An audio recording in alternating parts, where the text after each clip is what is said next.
Okay, let's go. Pozdrav za sve pratioce Sportsful podcast YouTube kanala. Evo nas u Tivtu Rebel Kickboxing Akademiji. Sa mnom je Zoran Bačulo. Zoki, hvala puno što si izdvojio vreme da snimimo intervju. Dobrodošao u Tivac. Kako si, šta radiš? Bolje vas našao, hvala tebi na pozivu. Tu sam, uvijek sam došao s porodicom, malo na odmor. Tu je Miloš sa nama, uživamo, odmaramo i naravno da smo došli malo kod našeg brata Boleta u vrhunski njegov klub Rebel, da podelimo iskustva, da treniramo zajedno, da se družimo i da uživamo. Kako se čine bolove nove prostorije? Pa iskreno, mnogo mi je bolja ova sala nego koja je bio prethodno, onako glomaznije. Prvenstveno što mi se sviđa što je postavio ring, što je jako bitno za svaku salu da ima pravi ring, zbog osjećaja, zbog svega ostalog i to je to.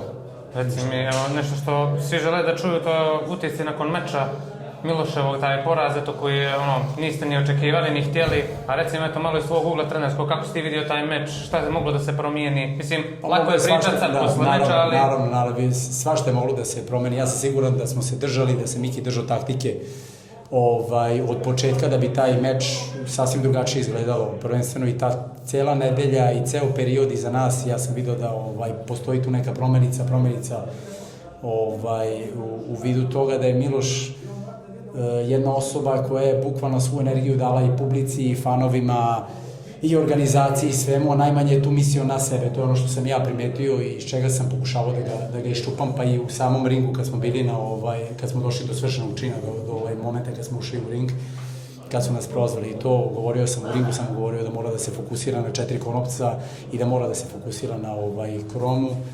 I to je to, nije da je to malo ponelo, ali to je još jedno iskustvo više.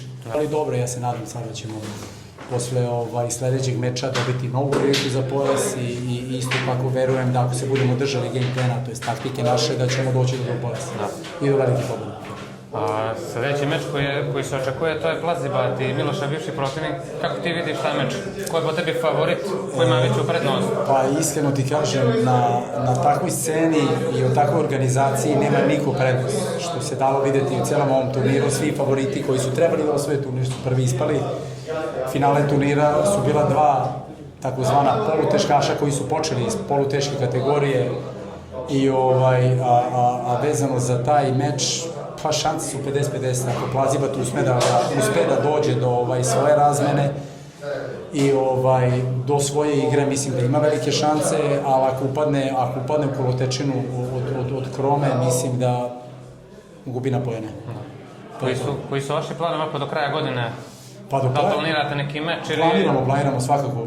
Nama se, sad da kažem ovako i javno, nama se meč već ponudio sad u septembru, s tim da mi to nismo prihvatili. Miloš je sad u poziciji da može da bira kad i na kojem god ono hoće eventu da radit će. Najvjerovatnije ćemo u decembru raditi na tom posljednjem koližanu gde će raditi Plazibat i Kroma i tu se nešto spominju, par nekih imena koji ne bi sad otkrivo. Uglavnom, ime koje se spomenulo je vrhunski, da kažem, ako ne po meni možda i najbolje ime u glori organizaciji, tako da će nam to isto biti jedan vrhunski meč i verujem da ćemo sad drugačije ući u te pripreme i da je Miloš mnogo naučio sad iz ovog meča i da će Miloš samo biti Miloš na kvadrat, što se kaže, duplo bolja verzija sebe i to je to. Kako vidiš kickboks scenu u regionu, u Srbiji, Crnoj Gori, tako, na Balkanu generalno? Pa mogu da kažem da sad raste. Mislim da ne budem sada da pričam o mojim borcima. Ja mislim da je Miloš podigao kickboksersku scenu na totalno drugi nivo i da je kroz Miloša samog to postalo sve mnogo popularnije, atraktivnije, da su ljudi počeli da prate kickboks, da su počeli da se interesuju za njega i samim tim je otvorio vrata i nekim drugim borcima. Tako da, naravno, imali smo Plazibat, imali smo mi vrhunski kickbokser, kažem, da je 90. godina Mirka Filipovića, bio tu Mladen Brestovac, Antonio Plazibat, pa se tu malo nešto ugasilo. Sad je opet to podigu na skroz drugi nivo Miloša. I to će sad samo da raste i da kroz ove mlade momke koje i sad vidimo u Boletovoj sali, u mojoj, moramo da kažem, sali, u drugim salama ovih momaka što su došli, da svi su veliki talenti i mislim da je blistava budućnost ispred svakog. Nešto što se pominje nije vezano za kickboks, ali to je dolazak UFC u Srbiju.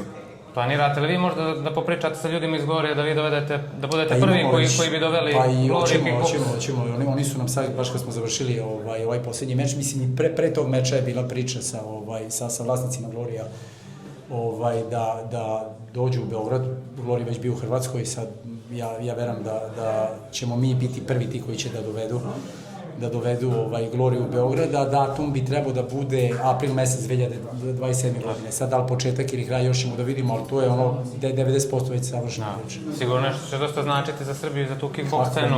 Mislim, sami dolazak u UFC-a prvo, pa sve ostale borilački sportovi. Pa vi u Srbiji imate jednog Rade Topačića koji je jedan od najboljih isto kickboksera u svetu, imate Miloša Cvetićanina, imate Nikolu Todorovića, imate Nikolu Cvetkovića koji bi sad isto trebao da potpiše za Gloriju, imate Nikolu Filipovića da poravi njegove laktove, šime imaju problem, imate bukvalno 5-6 boraca koji su ozbiljni za ozbiljnu cenu. Sad kad bi spojili i Balkan, ceo u Beogradu imate Ahmeta Krnjića iz Bosne i Hercegovine, imate Alberta Ugrinčića koji je sad radio, da ne govorim Antonija Plazibota, mislim, Antonio Plazibot i Miro Svetićanin bi predvodit će sve Glorije koje se budu dešavali na Balkanu.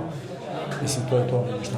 Tako, za kraj, stvarno hvala puno što si izdvojio vrijeme. Koji je tvoj neki savjet za mlade borce, koji je to držao se sad trening, koji je neki tvoj savjet koji je izdvojio da je najbitniji za te up and coming borce i borkinje, naravno? Najbitnije je volja.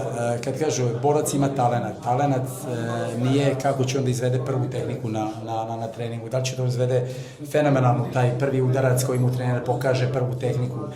Bitna je samo ta volja i upornost. Znači da koliko god mu bilo teško u početku, da nastavi, da dolazi, da grebe, da se raspituje, da ako može 2 puta dnevno da trenira i od svih njih bi bilo 100% nešto vjerojatno. Znači samo po meni je talenat, ta upornost i volja.